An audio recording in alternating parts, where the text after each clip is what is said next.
On this episode of New Zealand, we'll first start out with going to the graphics department to kind of show.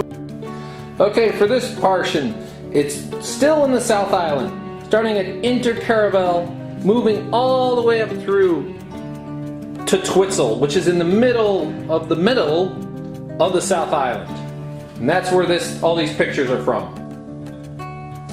Now that you know kind of Invercargil, or whatever, Invercargil, whatever they call this place, you'll notice that the first thing was a wildlife cruise and kind of like tour of just some of the area and some of the local wildlife that's there.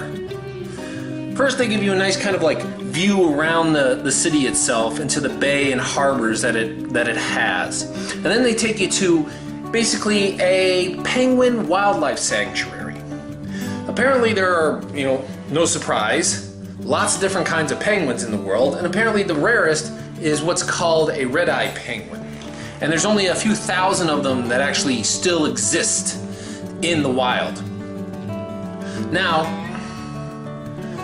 what's interesting about it is that they only live in New Zealand in a small island that's off the coast of Antarctica, so they're very protective of them. Apparently, if you go back and look at some of the what it's about, is the red-eye penguin was actually almost forced to extinction because of basically people, which is no surprise, but because it's so shy. So it won't come ashore to nest or to take care of its hatchling when it goes out to hunt if there are people on the beach. And that was the real thing that was killing it, because people would be on the beach and the penguin would just refuse to come ashore. So we got to see a lot of penguins, like the blue penguins that are in these little dens, and just a lot of the trees and stuff, because they've first planted a lot of ferns that would grow real quickly in order to kind of do the surrounding, to give them cover and shade.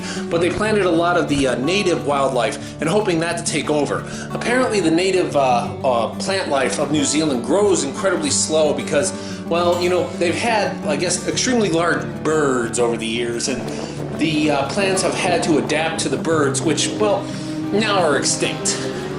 But they do have plenty of seals, and you can definitely see some of the seals here and the one video I took. The one thing about that video is, and I didn't take too much more videos because there wasn't a whole lot that you really could have seen. I mean, granted, there were some panoramics that I could have taken to give you a little bit more of what was going on, but I was kind of concerned about memory space because I didn't have like a laptop to dump any of the information to. So I was still on this trip kind of conserving space. Later I used more and more videos as it goes on. After the penguins and the wildlife walk through Penguin Land, we went on a cruise. And the cruise, we would see like dolphins, and it's hard to get pictures of dolphins because they're only on the surface reaching for air for just a second or two, since you're not exactly allowed to like feed them. And since you're not allowed to feed them, they pretty much ignore the humans. The real reason we were out there was to see the world's largest condor. And you can kind of see some of them in these pictures. I didn't spend a whole lot of time thinking of getting video or pictures because, well, you just can't get a breadth of the scope or the size, the ratio of it, just from a picture. You kind of have to be there to know that these are actually really, really big birds that spend apparently something like 90% or 95% of their life at sea. They even have developed the ability to actually drink seawater. So that's kind of interesting in its own. First, we stopped at a castle. Well, they call it a castle. It was really just a big house. And it was foggy, and I've seen a lot of these. I wasn't too impressed, and it was so what. Then you kind of just start going around, seeing some of the beaches and kind of the unusual conformities. On one beach, we saw these kind of weird rock formations, natural spheres of rock that were slowly being eroded and coming out. I guess has something to do with some kind of unique volcanic activity. Then it was off into just enjoying some of the other towns and some of the unusual things that can be seen. And this one town that you wouldn't think much of, they actually did have a brewery, as seen here. It's unfortunate.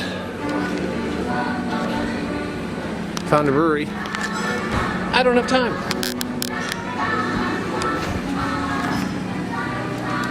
Find them in the weirdest spots. I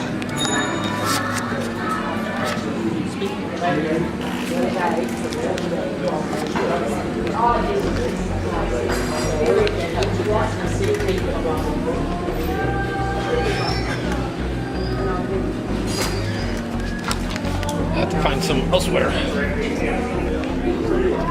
So right now,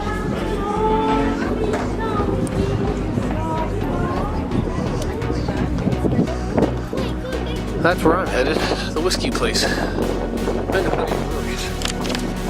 No, I know I'd like to do that, but no, beer is more of an evening kind of thing, and I'm looking for souvenirs right now. And whiskey really hit the spot.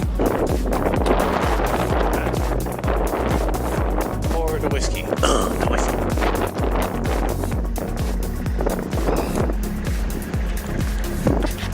Entrance right over here on the side. Gotta love it. So instead I decided to go to the distillery, which is a lot easier to get in and get out. I think in the distillery, because, well, you know, I had seen some New Zealand breweries, but a distillery where they were making whiskey, I had never seen New Zealand whiskey in my, and they said they had trouble importing whiskey into the United States for some reason. You know, hey, you know what they say, you know, all those trade wars or trade restrictions. Guess we should knock them down, because if I saw New Zealand whiskey, I'd probably at least buy one over the time just to see. So middle of the day, what are you supposed to do? Go to a brewery or whiskey? You know, I can probably find that beer style, some bar or someplace holding that beer, so I can try that out somewhere else. But can't find New Zealand whiskey anywhere. So choices. That's what it all comes down to. So, whiskey today, beer tomorrow. Or beer later. We'll see. And off you go, and you start looking at just some of the other things that can be seen. Now, I constantly forget when it comes to these lakes, the lakes aren't really used much for fishing. They're just used for kind of aqua sports. You know, because I guess New Zealanders tend to like to fish more in the ocean rather than lakes. They're kind of, I guess Americans, you know, don't mind lakes because you can be quite far from an ocean. New Zealand, you're no more than like an hour's drive from an ocean.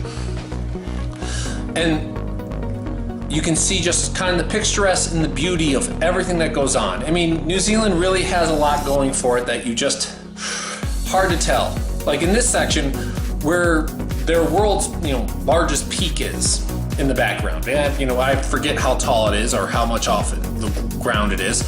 But there's just, you can just, the ambiance and just seeing, this is why you come to New Zealand. This is why you come here. This is why you come to see. And just to enjoy it.